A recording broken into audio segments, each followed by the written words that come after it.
Catarina de Siena, a dominicana que lutou pela unidade da igreja. A beata que foi inspirada por visões que tinha de Jesus. Mas como a precoce vocação dela se manifestou? Para ela, o que significava ajudar aos pobres e aos doentes? Quem foi Santa Catarina de Siena? Catarina quer dizer compromisso. Compromisso social, compromisso com o mundo que nos rodeia. Catarina é um testemunho. É uma pessoa que nos dá um exemplo de vida. Estar próximo a ela era como estar envolto por uma atmosfera prodigiosa, milagrosa, sobrenatural. Mas como foi que tudo isso aconteceu? E o Senhor respondeu: de acordo com minha bondade. E Catarina, como boa discípula e seguidora do Mestre, respondeu: que seja feita a vossa vontade, ó Senhor, não a minha. Que seja feita a vossa vontade em todas as coisas. O biógrafo e guia espiritual da futura santa, Frei Raimundo de Capua, descreveu uma visão mística de Catarina de Siena, dizendo: mulher com capacidades sobrenaturais, aguerrida defensora do Papa, patrona da Itália e da Europa. Mas por onde começar a conhecer sua vida?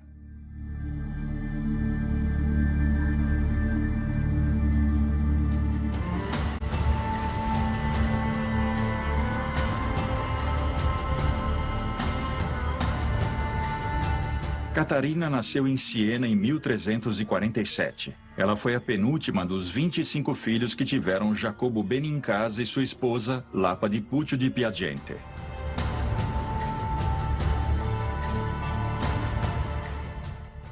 A família pertencia à pequena e média burguesia da Siena daquela época. Ela nasceu juntamente com sua irmã gêmea, Joana, que acabou morrendo poucos meses depois.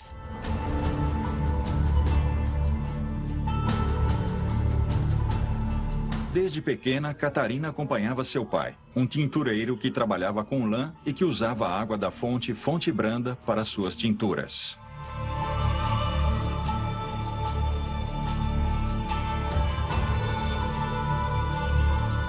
O lugar, ainda hoje, mantém intacto todo o seu encanto e seus arcos ogivais, que parecem se prolongar na profundidade das águas. Um lugar mágico que chegou a ser mencionado por Dante Alighieri em um dos versos da Divina Comédia. Fica claro que Dante conhecia a cidade de Siena e que também conhecia a Fonte Branda, porque ele estudava aqui na Universidade de Siena. E foi nas proximidades da Fonte Branda que Catarina teve sua primeira visão sobrenatural. Quando tinha 6 anos de idade, e enquanto ia, acompanhada de seu irmão Esteban, visitar sua irmã casada, Buenaventura, próximo à igreja de São Domingos, nos domínios de Siena, ela viu Cristo vestido de papa, com todas as vestes pontificiais. Junto a ele estavam São Paulo, São Pedro e São João Evangelista. Cristo olhou para ela docemente e a abençoou.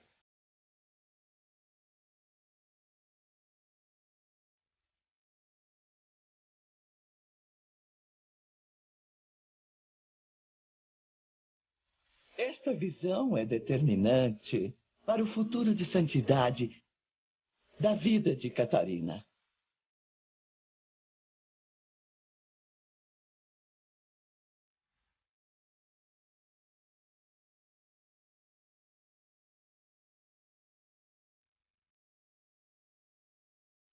Esta visão ajudou para que a menina não tivesse mais medo, posto que, quando pequena, ela foi protagonista de uma experiência sobrenatural conhecida como levitação. Trata-se de uma alienação corporal, de certo ponto de vista. A pessoa começa a se elevar, perde totalmente a ligação com as outras pessoas e permanece absorta na relação de amor místico com o Senhor.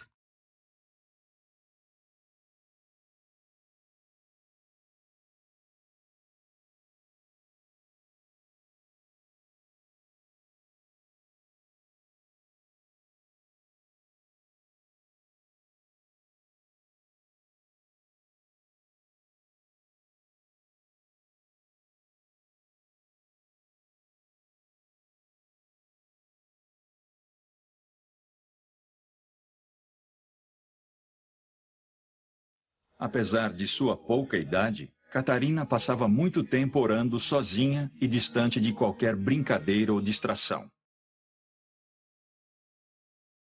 Ela passava uma impressão estranha. Era uma menina que vivia afastada, que não ficava brincando com as outras crianças porque preferia ficar sozinha e, logicamente, qualquer pai iria ficar preocupado.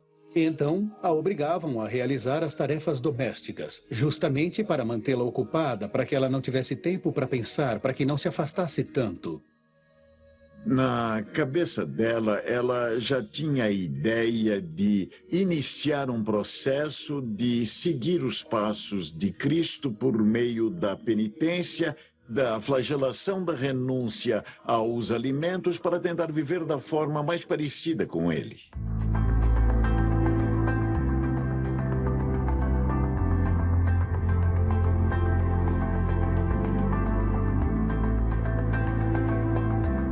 Sua vocação se manifestou muito precocemente. Com apenas 7 anos, ela fez um voto de virgindade. E sempre que podia, ela escutava aos pregadores dominicanos, absorta em seus relatos e sonhando com uma vida em terras distantes, anunciando o Evangelho.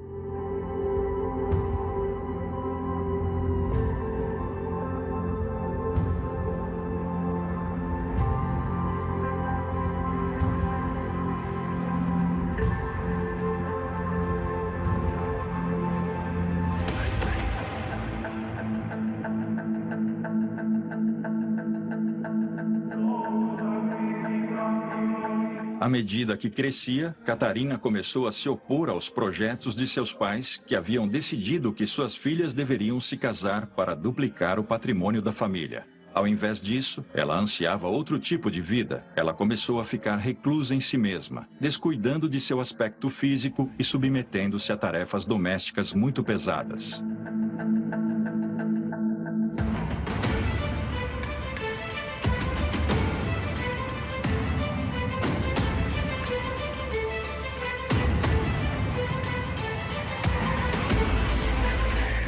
Ela tinha um caráter muito enérgico. Por exemplo, quando a mãe dela, Lapa, se deu conta de que essa filha não tinha nenhuma intenção de contrair matrimônio, teve início um conflito muito forte entre as duas.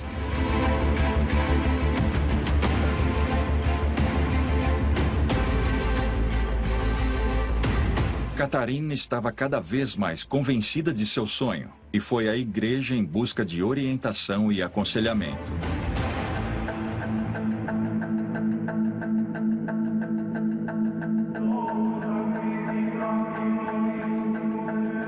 Ela foi se confessar com Tomás de la Fonte, um frade dominicano e parente distante dela, e que vivia no convento de São Domingos.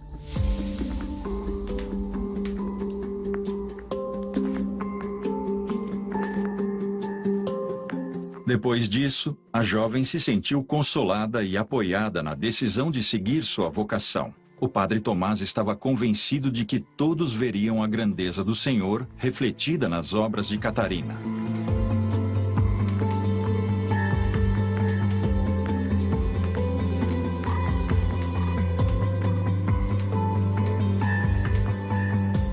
Tudo mudou quando Jacó viu uma pomba branca pousando sobre a cabeça de Catarina enquanto ela rezava.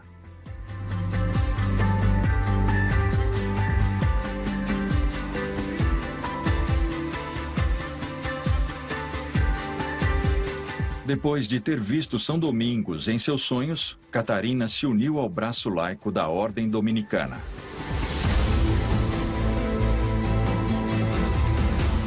Logo depois da visão, Catarina de Siena ingressou na Ordem Terceira, também conhecida como as Mantelatas. Isso porque usavam um largo manto escuro sobre um hábito branco.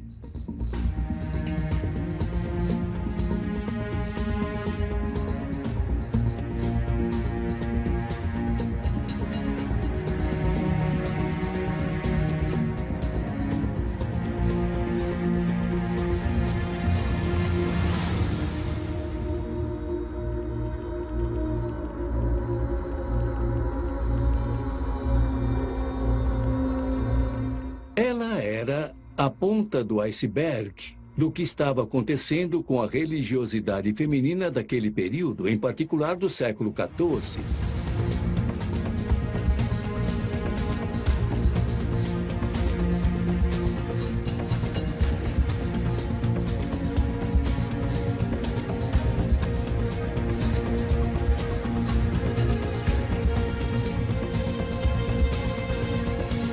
Catarina passou os primeiros anos como mantelata em sua própria casa. Atualmente, a casa onde a santa nasceu se transformou num santuário composto por oratórios e igrejas, o qual é visitado ano após ano por centenas de fiéis. O lugar está dividido em vários níveis e em diferentes patamares. Você entra através do santuário, depois, descendo as escadas, você chega até o pequeno claustro de Santa Catarina. Pela janelinha, dava esmolas a todos que passavam lá e que pediam alguma coisa.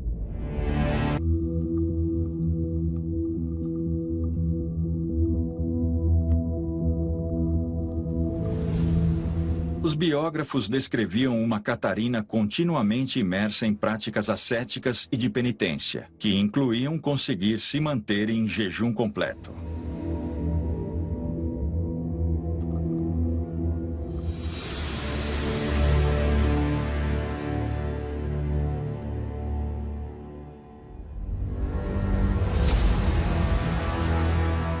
Ela havia colocado em um cinto alguns ganchinhos que eram espécies de cravos ou farpas que, à medida que ela se movimentava, entravam na pele machucando-a. Era uma forma de autoflagelação.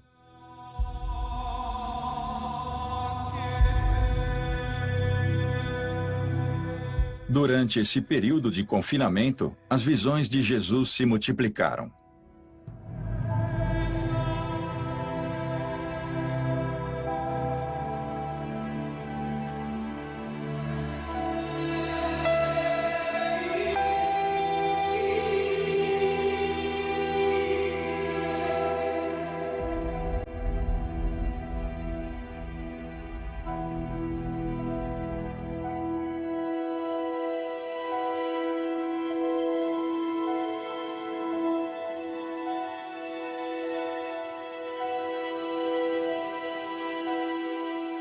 Catarina era analfabeta e não conseguia ler as Sagradas Escrituras, mas seu desejo de gozar da palavra de Deus por si só acabou se concretizando quando ela completou 20 anos. Num momento de grande êxtase, ela recebeu o dom do conhecimento.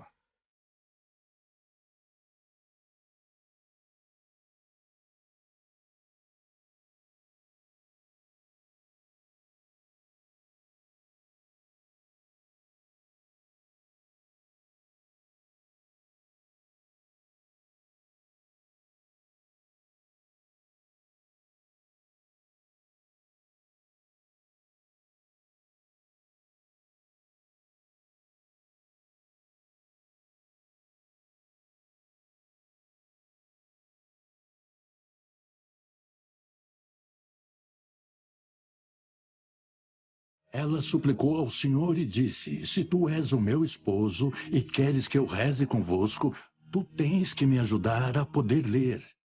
E então seu esposo lhe deu a capacidade de ler.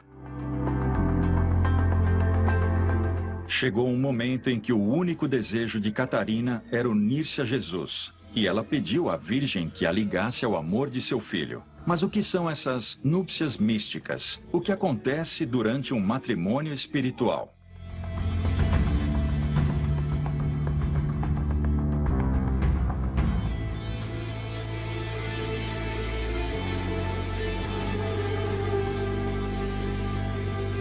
Catarina aceitou a condição de ficar sozinha com seu senhor. E então ela prometeu que se uniria a ele para sempre.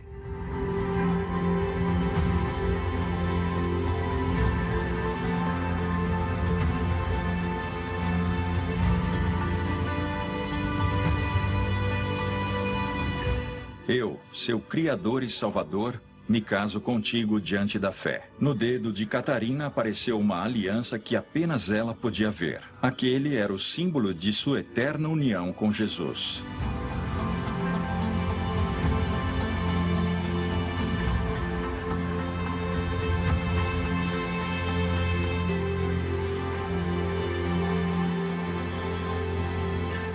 A aliança era composta por 5 pedras preciosas. Um diamante estava no centro e 4 pérolas nas laterais. As 4 pérolas representavam as virtudes, a pureza, a pobreza, a obediência, e no centro estava o diamante.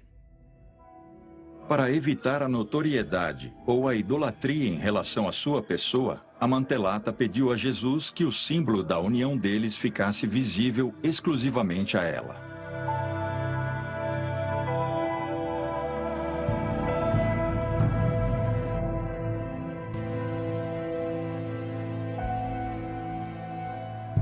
Porém, poucos dias mais tarde, Catarina começou a se sentir muito mal. Suas forças foram abandonando lentamente seu corpo, provocando uma grande angústia entre seus parentes e os mais próximos. A beata faleceu repentinamente no ano de 1370.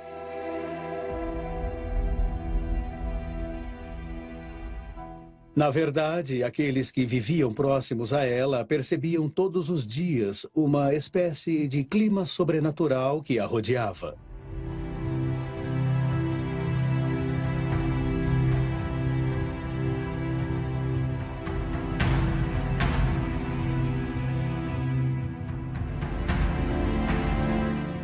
As pessoas que viram minha morte disseram que eu passei 4 horas sem voltar à vida.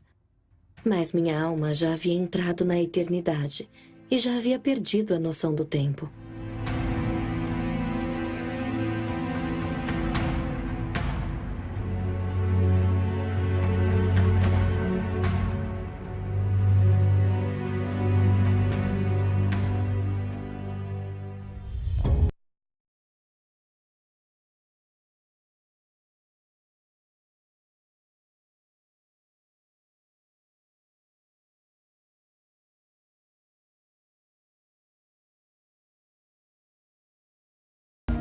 Em sua viagem ultraterrena, a beata recebeu da parte de Jesus a tarefa de ajudar aos mais necessitados e desenvolver uma missão pacificadora entre as pessoas.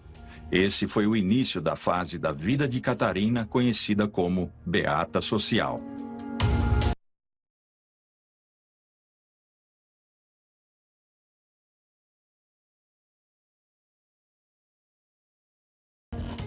Catarina colocava o homem sempre no centro de tudo, o homem e a dignidade dele, e, portanto, ela se empenhava para que sempre houvesse justiça, mas acompanhada de misericórdia. Assim, ela começou então a se ocupar sobretudo dos pobres envergonhados, ou seja, aqueles que tinham vergonha de pedir esmolas. Ela ia atrás deles por toda a sua cidade natal.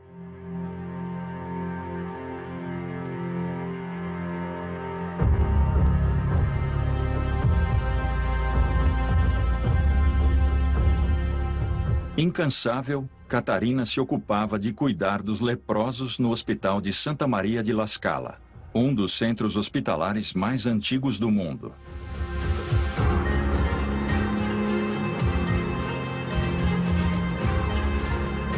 Foi neste momento que ela sentiu uma forte repulsa por aquelas chagas. Mas quando se deu conta de que, na verdade, a sensação que havia tido era respeito a Cristo, Catarina decidiu beber a água suja com a qual havia lavado o leproso. Aconteceu que, interiormente, ela entendeu que, fazendo essa operação, ela havia vencido a si mesma e, por meio da imitação pessoal, ela ficaria mais próxima de Jesus.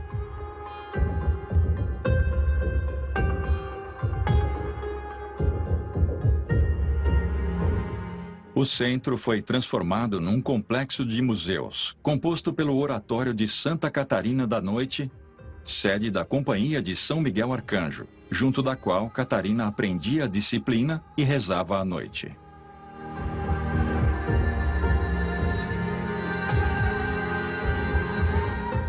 Entretanto, quando essa assistência aos enfermos se estendia por muito tempo e a noite caía, não era muito indicado que ela saísse para voltar à sua casa, especialmente por ser uma mulher sozinha. Como no ano de 1300 havia pouca iluminação, se enxergava muito pouco nos caminhos e os roubos eram uma coisa muito comum. Ainda hoje, é possível visitar o pequeno quarto onde a beata passava as noites e permanecia em adoração.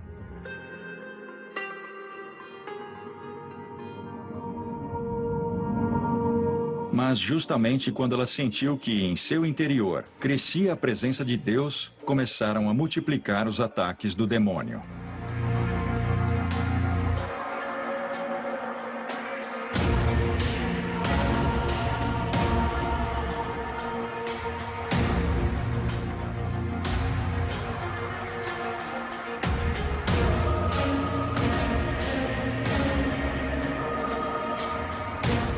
Nesses momentos tão difíceis, Catarina chegava ao ponto de perder a fé.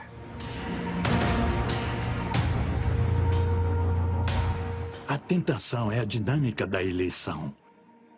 Quanto mais uma pessoa se aproxima de Deus, maior é a tentação.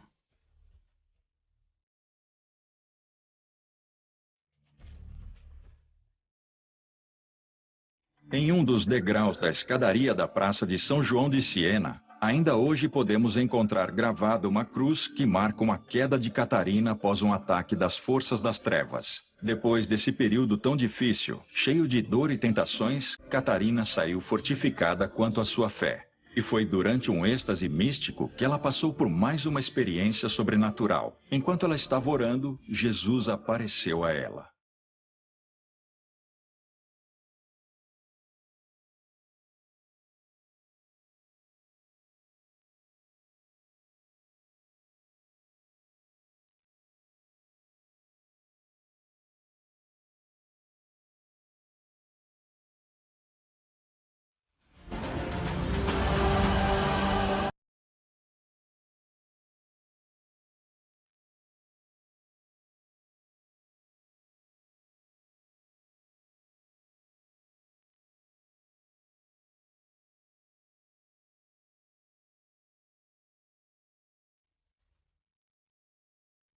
A princípio, tanto seu confessor como suas companheiras duvidaram ao escutar seu relato do que acontecera.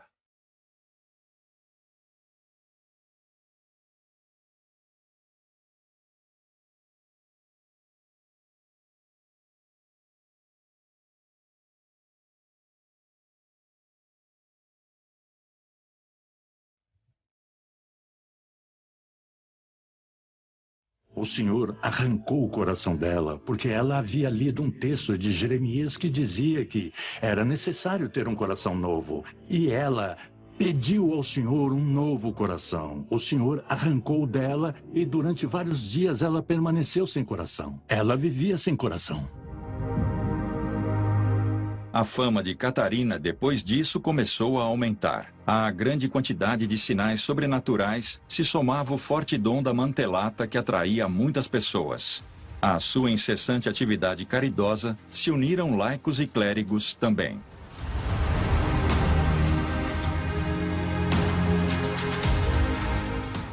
Os Caterinati surgiram contemporaneamente à mesma Catarina. Eram homens e mulheres da época dela. Eles eram daqui de Siena, mas também estavam em Pisa, em Florença. Ou seja, em todas as cidades onde Catarina ia fazer suas obras de paz. Eles constituíram o que foi chamado de a pequena família, o que foi sendo criado aos poucos, justamente porque ela acreditava que o Senhor havia encomendado essas pessoas a ela, que ele havia confiado a ela um tipo de relação maternal. Ela se ocupou espiritual e materialmente delas até o dia de sua morte. Depois de ter sido protagonista de numerosas experiências sobrenaturais, Catarina decidiu entrar para a Ordem das Mantelatas. E em uma de suas viagens ultraterrenas, ela recebeu diretamente de Jesus a tarefa de ajudar aos mais necessitados.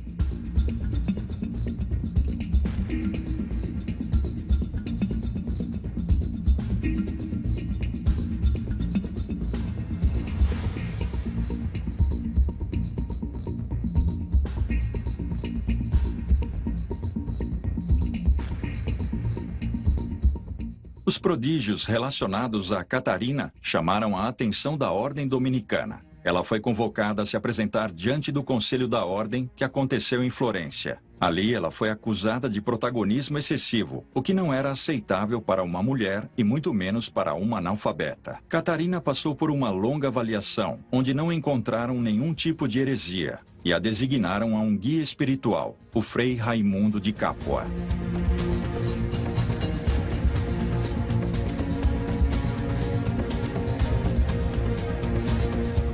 Raimundo de Capua já era uma figura importante naquela época.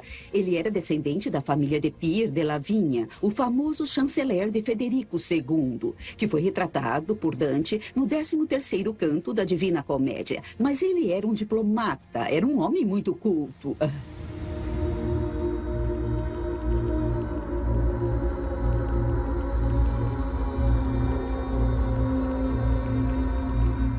Enquanto isso, Amantelata começou a ditar numerosas cartas, cujo conteúdo teológico era muito elevado, e dirigidas a papas, príncipes e governantes.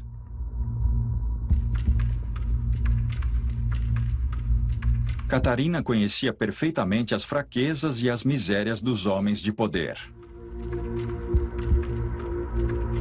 Nas 381 cartas que enviou, ela convidava a todos a agir com humildade e em prol do bem comum. Entre seus discípulos, encontravam-se aqueles que faziam as vezes de escrivães.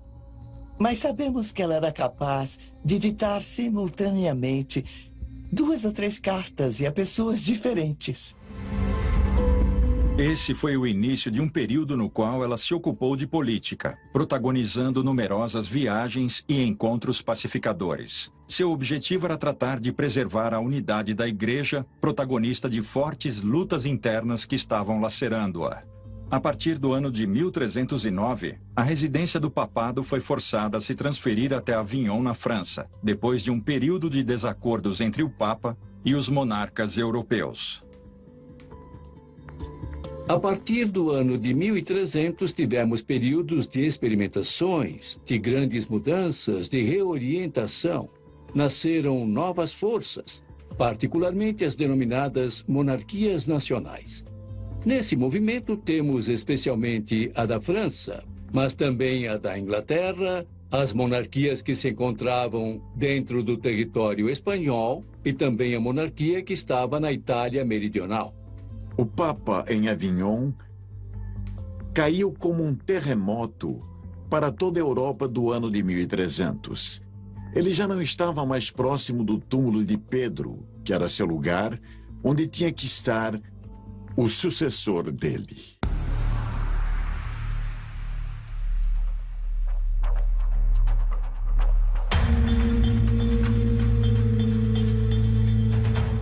Inspirados no cativeiro judeu na Babilônia, os historiadores denominaram este momento tão delicado da Igreja como Cativeiro de Avignon.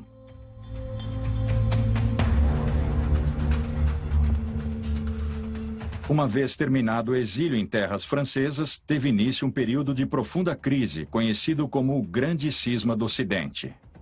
Quando nós dizemos Grande Cisma do Ocidente, nos referimos a um acontecimento que se deu logo depois que o Papa retornou de Avignon para Roma. O cristianismo se viu obrigado a enfrentar uma situação inédita e cujas consequências eram imprevisíveis. Foram escolhidos 2 papas em posições opostas, Urbano VI em Roma e Clemente VII apoiado pela corrente francesa. Nós usamos o termo antipapa para designar uma pessoa que foi eleita como papa, geralmente em contraposição a outro papa, e que futuramente, por meio da tradição histórica e dentro da tradição da Igreja Católica, foi considerada como não legítima. O cisma teve fim em 1417 com a eleição de Martinho V e o restabelecimento de Roma como a sede natural do papado.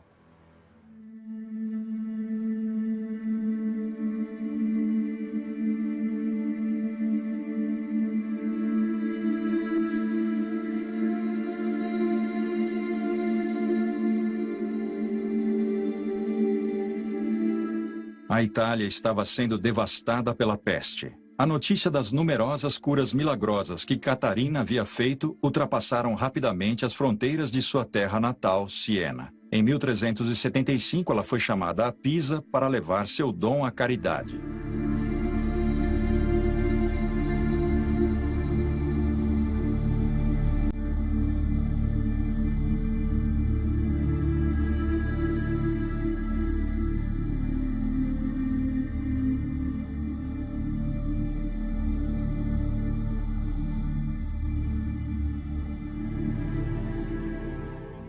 Em Pisa, onde este fenômeno aconteceu, as pessoas viram uma coisa estranha. Elas notaram que Catarina desapareceu. Todos foram testemunha.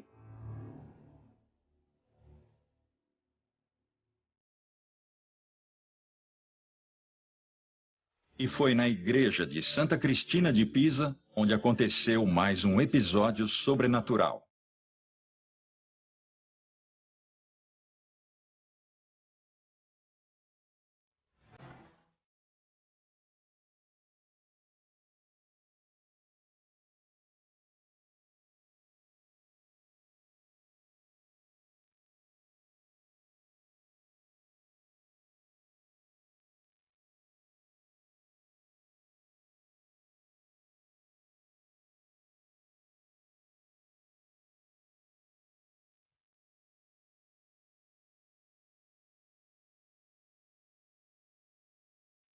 Praticamente, os estigmas são as chagas que Cristo teve quando foi crucificado. Com os estigmas existe uma conformidade não apenas interior, mas sobretudo física. Amar significa ser como a quem se ama. É um estado em que uma pessoa normal poderia dizer que estamos loucos, mas na verdade, no amor, isso é como se ela estivesse entrando nos estigmas de Cristo, no sofrimento de Cristo. Mas por que os sinais da paixão de Cristo permaneceram invisíveis em seu corpo até o momento de sua morte? Por fora, a aparência dos estigmas havia gerado uma consideração maior, uma admiração que ela não queria ter, mas que, no final, o Senhor coerentemente, com toda a veracidade do seu dom, fez com que aparecessem no momento de sua morte para indicar que o que ela havia dito sobre os seus estigmas não era mentira, era verdade.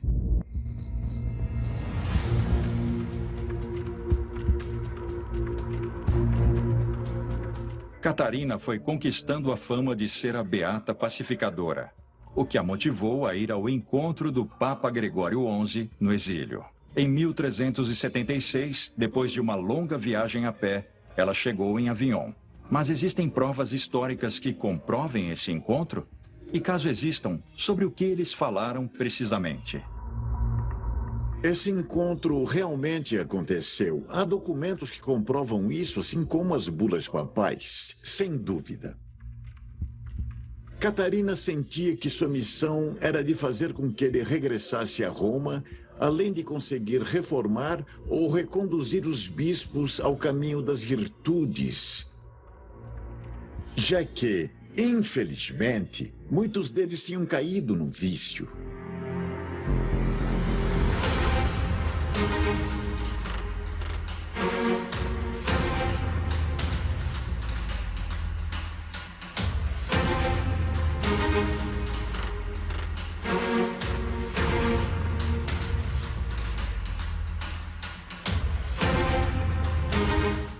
Catarina disse a ele: lembre-se que Vossa Santidade fez um voto, ou seja, que já que ele foi eleito Papa, ele deveria retomar a sede pontífice em Roma. Mas Gregório XI nunca antes havia revelado seu voto, mas ela acabou revelando. Portanto, aí vemos o dom da profecia e a graça de Deus em Catarina.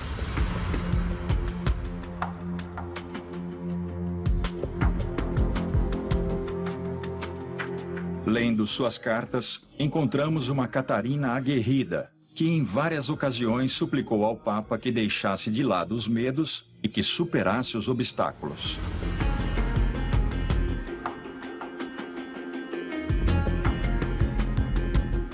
Literalmente, As palavras que ela disse e escreveu foram: seja um homem viril, ou seja, que ele fosse categórico em suas decisões. Gregório XI entendeu que havia chegado o momento de ir embora da França, de partir da França e então voltar para Roma. Catarina decidiu voltar à sua terra natal, Siena, para concretizar um projeto sobre o qual ela vinha meditando há anos: a criação de um convento de freiras. A ocasião perfeita se deu quando um homem da nobreza daquela região decidiu doar um castelo. O castelo de Belcaro foi doado por Nani di Servani, que era um homem muito rico da cidade de Siena.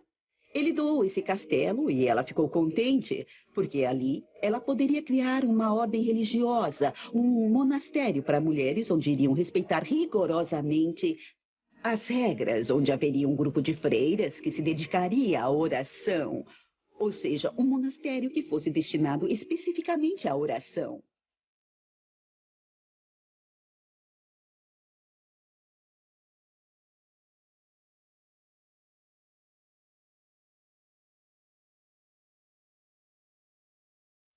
Catarina retomou rapidamente sua missão, empreendendo viagens e enviando cartas para difundir sua enorme fé aos demais.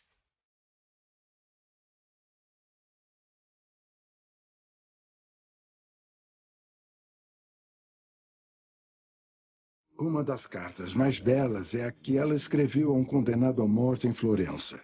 Ela é famosa porque a estudamos na literatura italiana. As palavras que ela usou foram dirigidas a uma pessoa que estava condenada e que, portanto, estava mais propensa ao desespero que à resignação. Ela foi capaz de transmitir segurança e paz a quem iria dar um passo muito grande. Durante uma viagem pacificadora pelo Vale de Órcia, nas imediações de Siena, Catarina recebeu uma iluminação extraordinária, graças à qual redigiu o texto mais representativo de sua missão: o Diálogo da Divina Providência. O texto continha a teologia que ela compôs ao longo de todas as experiências que ela teve.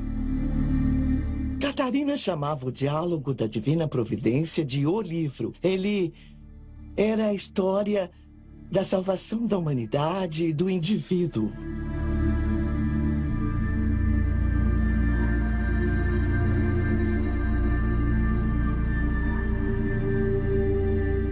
Trata-se de um texto que contém tudo, mas que justamente por ela estar sob forte influência da espiritualidade dominicana, é muito dogmático e inclui tudo o que tem a ver com a moral e também com a forma de agir.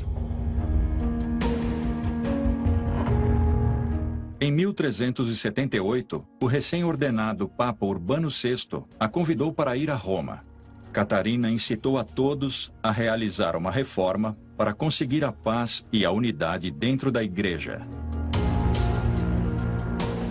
Ela falou diante da presença de todos os cardeais e suplicou que eles se reunissem, que permanecessem unidos e que se opusessem ao antipapa, porque para ela o verdadeiro pontífice era Urbano VI e, portanto, Catarina sempre foi fiel a ele.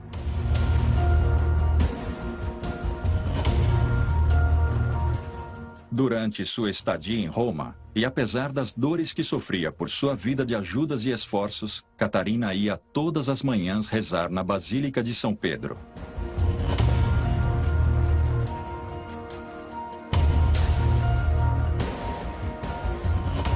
Ela permanecia absorta no misticismo, nessa efusão da linguagem do amor. Falava em voz alta e, quase sem se dar conta, compunha, ou melhor dizendo, deixava sair do coração as frases, as orações dedicadas a seu Senhor. Os discípulos que estavam ali a ouviam e registravam por escrito tudo aquilo que ela dizia. Depois de passar um mês sem beber nada, em 1380 ela morreu rodeada de seus discípulos. Catarina continuou pedindo a todos que levassem uma vida de humildade e de obediência, mas não conseguiu ver a união da igreja que ela tanto desejava.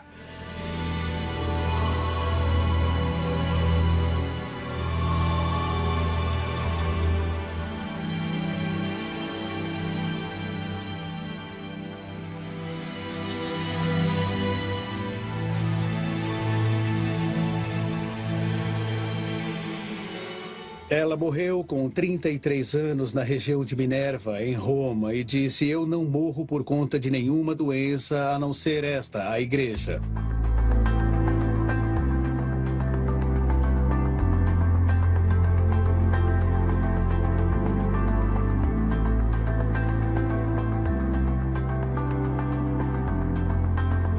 Os restos mortais da santa foram distribuídos entre os lugares ligados a seu culto. A cabeça e um dedo estão conservados na Basílica de São Domingos de Siena.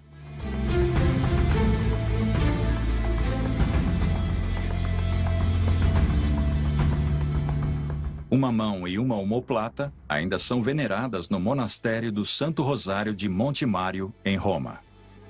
As relíquias de Catarina foram espalhadas por vários lugares. Isso era uma coisa bastante comum naquela época, porque essas relíquias remetiam a um homem medieval. Rezar diante de uma relíquia dessas era o mesmo que estar próximo do santo. De certa maneira, era como abraçar a pessoa a quem, na verdade, se dirigia a oração.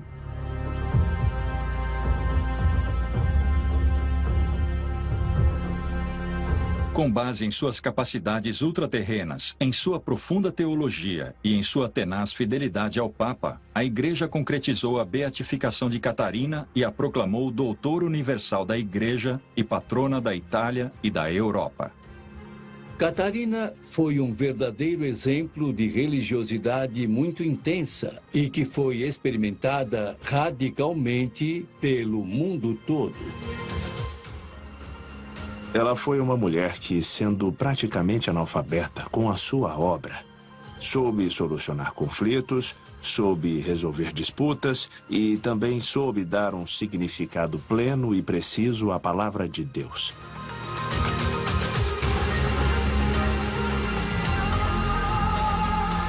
Santa Catarina de Siena, a beata que se dedicou a ajudar aos mais necessitados.